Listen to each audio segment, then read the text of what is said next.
Good afternoon. Deb Rodenbaugh-Schaub here again today with some great career service tips and techniques.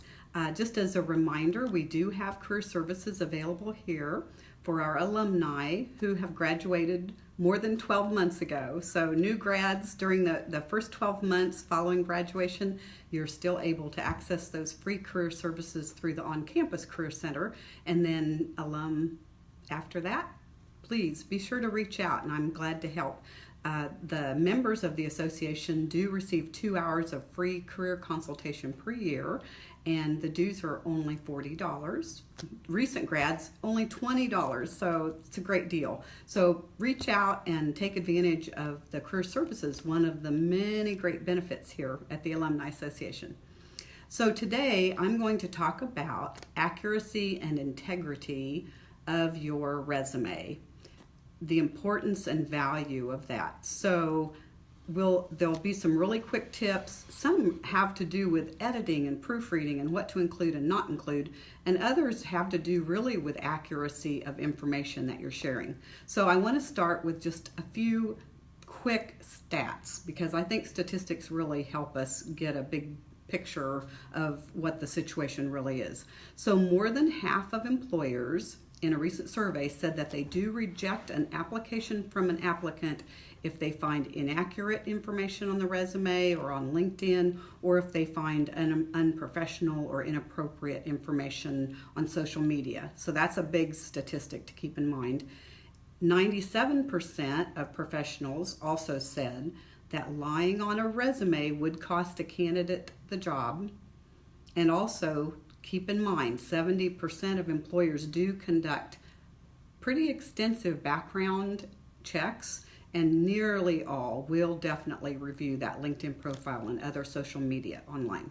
So really quickly, here's some of the things I want you to keep in mind. So you'll be able to review all this information later. We save it as a link and post it to our website. Be sure and include the month within the start and end dates of your various employments on your resume. If you show 2012 to 2013, well, that could actually be December of 2012 to January of 2013, so only 2 months, but it also could be January of 2012 to December of 2013, which would be 24 months. So you want to make sure that you do include that information. And you definitely don't want it to appear that you're trying to hide any information, because that discussion will come up during an interview. So just keep that in mind. A point for new grads. It's okay to include your GPA, but only if it's 3.0 and above. And that's for new grads. Really, after that first year out in the work world, it's not really necessary to include that GPA at all. Keep in mind, your boss's achievements are not yours.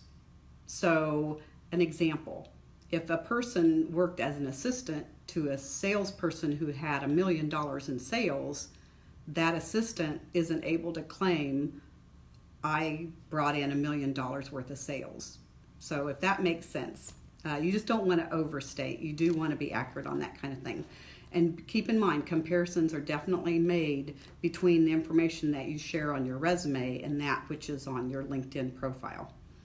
Math counts. So here's another interesting story. A 23-year-old indicates, if you look through the years of experience and add those up, there's 18 years of experience. So a 23-year-old with 18 years of experience, that's just not going to fly. And so you want to make sure that there's just not any overstating. Another point about age. So you can leave off, some people would even suggest that you always leave off your graduation year, whether it's on the young side or the old side, to avoid age discrimination. And also another element to keep in mind with the age, if there's anything about that age which isn't accurate, down the road, that could really impact even some of your eligibility for retirement and some of those benefits if you're looking down the road a ways. Be careful too when you're noting in a resume that you managed a team. Be accurate about that. Don't over embellish the number. Be sure it's just really true and correct as far as the number of people on your team and the roles and accomplishments you had. You definitely want to share those. Another point, be sure to check those emails and phone messages for the contact information that you're providing on your resume or LinkedIn or social media. You could be receiving some inquiries, but if you're not checking those, you may miss out. A few other things to keep in mind on your email. Just make sure it's not, how would I say this, cutesy or like bigcheese@gmail.com. Definitely not offensive or flirtatious or sexual in any way. You just want to make sure that it's a very professional email. And don't use an email that you share with someone else. A lot of households do maintain one email for the household, but you do want to make sure you have your own separate email when it comes to job search mode.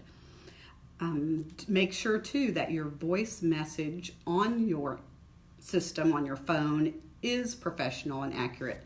You don't want to be saying things that are inappropriate or in any way outside of what you would want a potential employer to hear as your phone is being answered through your technology.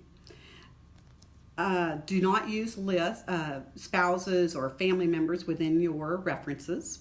Make sure you spell out abbreviations. If it's KSU, you spell out Kansas State University. Be sure and include your city and state when it comes to your universities and your employers that you've had. Be sure to include your area code with your phone number. A lot of people will forget that. Be sure to provide full name of those who are listed as references. And do make sure that any phone numbers or email addresses that you indicate for those references are accurate and working. Sometimes those change over time, and you don't want to have that as your reference with outdated numbers or email addresses. Few other things, don't include on your resume photos, birth date, marital status, salary information, the phrase references available upon request, because HR knows that and they'll ask for those when they need them. Be sure to quantify your accomplishments, but keep in mind that over embellishments do raise a red flag. If you feel your experience is lacking in some way, be sure to include information about volunteerism, which really is relevant to the position that you're seeking. Make sure you're honing any skills that you may need to brush up on through short classes or courses. Keep in mind too that many of your skills are transferable, so they may not be exact matches to a position, but if there are transferable skills, you do want to make sure that you're indicating that information and including that. And that's something we could talk more about during a career consult. So bottom line, be accurate. If you're not editing and proofreading, then that potential employer may think that you won't take your own job seriously. So you want to make sure that you're conscious of detail. And remember, you're building a professional reputation and image and brand. So make sure that everything that you do make visible out in the world within your resume, LinkedIn, social media, that it all builds the brand that you want. You don't want inaccurate or unprofessional images out there or reputation tarnishments that could occur. So do your best, keep your best foot forward, and tell your full story in the best way. The end goal is to make sure that you get the right match for what you're all about. So accuracy and sharing the most important, relevant information is vital. Thanks again. Thanks for tuning in.